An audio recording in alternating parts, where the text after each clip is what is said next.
fight. Then we just make them all sit down. We would do without the piano. Okay, I'll show y'all how to throw that thing in the trash can. I don't know that we'd have to have a piano in the church house. I'm just too untalented, Lord, though.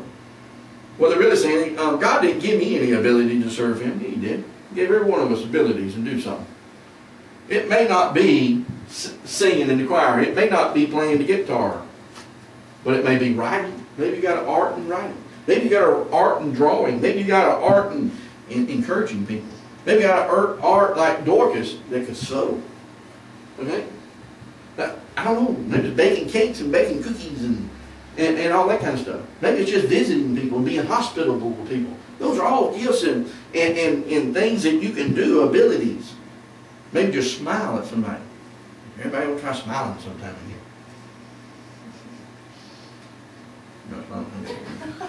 Try smiling in here. It's funny. We joked with Mr. Jack. First time I met him, I thought, man, that guy's mad at somebody. That guy's mad. I don't know who he's mad at, but I ain't gonna get around him. I ain't gonna get around him. He's gonna bite my head off. Yeah, my dad's that kind of same way. He used to he'd smile a lot. But man, he's mad at me or something. But I realize that's just my dad. So, but I'm just too untalented to do anything. There's something to do. It don't take much talent to do this. Everybody know what this is, don't you? I know all the women do. It's called vacuuming. It don't take much talent to do this. The other night, there was full of leaves out on the porch. You know what? They'll come in and sweep. The other day I came down here and swept. You know what? It don't take much talent to sweep. I know that's true because I can do it. I'm just too untalented. No, God's given us all abilities. The question is, are we going to use those abilities? And sometimes we don't know what those abilities are. You know, a lot of people don't know what their abilities are until they volunteer. And they try something. You say, well, you know, this really isn't for me, preacher. There's nothing wrong with saying that. Say, I thought I could work, you know, with the youth, but that's just not me. I like maybe try over here in the young people's class or work in the old, you know, work in the kitchen or whatever. Okay, great. Try that. But find a place that you can serve. Number 10. We have said too busy, too old, too young, too tired, too quiet, too inexperienced, too unhealthy, too unwealthy, too untalented, and I'm too unqualified. I'm just too unqualified. You know, I'm a sinner, and, you know, I made some mistakes, and we all have. We're all sinners. We're all in the same boat here. None of us was born righteous. All just sinners. And if you're saved by grace. Ain't no little U's and big I's here. I'm not one of them preachers that put down people for divorce. I'm not one of them preachers that put down people for sinning. As long as I'm not living it.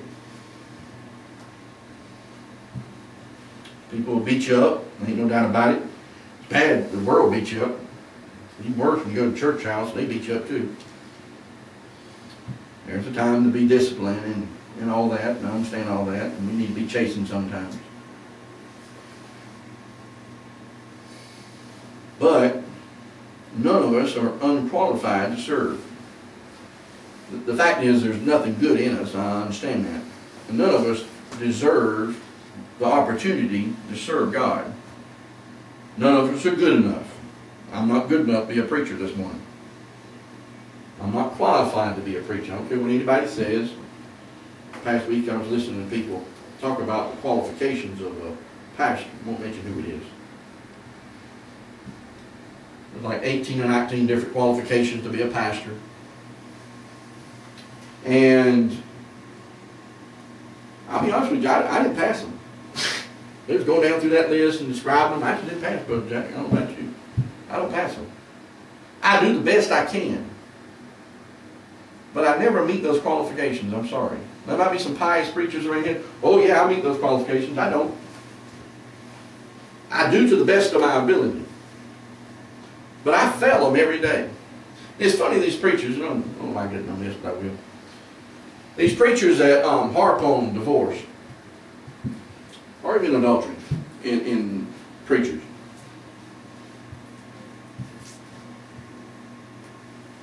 You know, there's a lot of qualifications there, like ruling your own house well, not striking or so forth. I forget just a moment. Let me turn over here and I'll give you a couple that I'm talking about. 1 Timothy 3, no striker, not greedy, or filthy lucre, but patient. Now, I'll tell you right there, if you don't go any further but patient, you tell me how many preachers you ever seen lose their patience. But yet, you know what they do, Brother Jack? Oh, Lord, please forgive me my patience. I was impatient, and God forgives that, and it's under the blood. God's forgotten it. Now they're still preaching it. But doggone, if you divorce, oh, God's blood can't cover that. But it can cover their impatience, can it? Now, that's a hypocrite. Something wrong there. God's blood can cover impatience, but it can't cover divorce. I don't get it. Now, I can lose friends over saying something like that. That's fine. I'm not here to make friends. I'm here to preach the Bible. I believe God can cover any sin, except the unpardonable sin. I've seen preacher after preacher after preacher lose their patience. But God can forgive that one. But by George, He can't forgive George. He can't cover a divorce. Something wrong with that. Yeah, I like on that. So, what a person is saying is when they're unqualified, many times, not all the time, many times they're just saying, I'm a rebel and I like it the way I like it that way. I like living my lifestyle. And I'm not willing to give up this, and I'm not willing to be an example to young people, and I don't want to give up my long hair, I don't want to give up my pants, I don't want to give up anything that makes me feel uncomfortable. Because I like the way I'm living. As far as I'm concerned, women can wear pants in here and I can't do anything a whole lot about it. But if they're going to serve in the church in a position, they're going to sing the choir, they can't wear pants. And they're not going to come up on the platform and wear pants. They can sit out there and come every service for the rest of their life, be a member, fine, wear pants. But if you're going to serve, I have some qualifications. There's some rules you got to go by. You know what? You get a job at Walmart, you know what? They got rules on it. They have dress codes. They have dress codes at Goodwill. They have dress codes at Burger King. Everywhere you go. You know, I just read the other day in the courthouses where they're going to stop letting people come in there with shorts and halter tops and half dress. You know why? Because they got a dress standard. Because it's disrespectful is what they said. Well, why is it not disrespectful to the house of God? It's certainly disrespectful to God's house. But I can't put up a sign outside and say, no, none of this, none of this. But if you're going to serve, that's different. You're going to have some qualifications. And if people's not willing to give up their sin, they don't need to be serving anyway. That's the way it is. A lot of people, they just don't want to give up their sin. Preacher might ask someone, say, hey, can you help us out in this area? Well, preacher, I would, but you know, I just don't want to do this. And I just want to give up that. I just don't want to come on Wednesday night. 10 excuses for not volunteering in church. Maybe I didn't get yours. Some of those were some of mine, and I didn't want to do anything.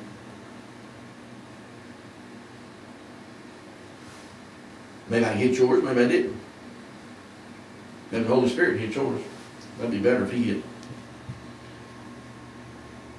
There's a place to serve, and that's in your local church. There's a position for everybody, not necessarily a position, but there's a place to serve. The pastor oversees all things. 1 Timothy chapter 3, verse 1 says, if a man desire the office of a bishop, the word bishop means overseer. Pastor oversees all ministries. In the committee over here, and the committee over there, the committee for the kitchen, the committee for this library, and the committee for the bathroom cleaning area, and throw them committees out. Don't need no committees. Pastor's supposed to oversee everything. That's the way God designed it. 10 excuses for not volunteering in the church. I was always taught, don't wait on the preacher to come ask you. Go volunteer. Don't wait till they knock on your door and say, yeah, we sent you a draft notice. That's not a good time. You better go volunteer. Or call it what you want to. Why didn't you respond to the letter, sir? I can't read. That's no excuse. You come with us. Don't wait till the Lord sends you a draft notice. Volunteer. Volunteer. 10 excuses. Don't give these excuses. These aren't good excuses. If you have give these excuses, thank God they're not divorce. You can get cut. You can get forgiveness. Ain't that great? Some people might say that, well, I've been divorced. Great.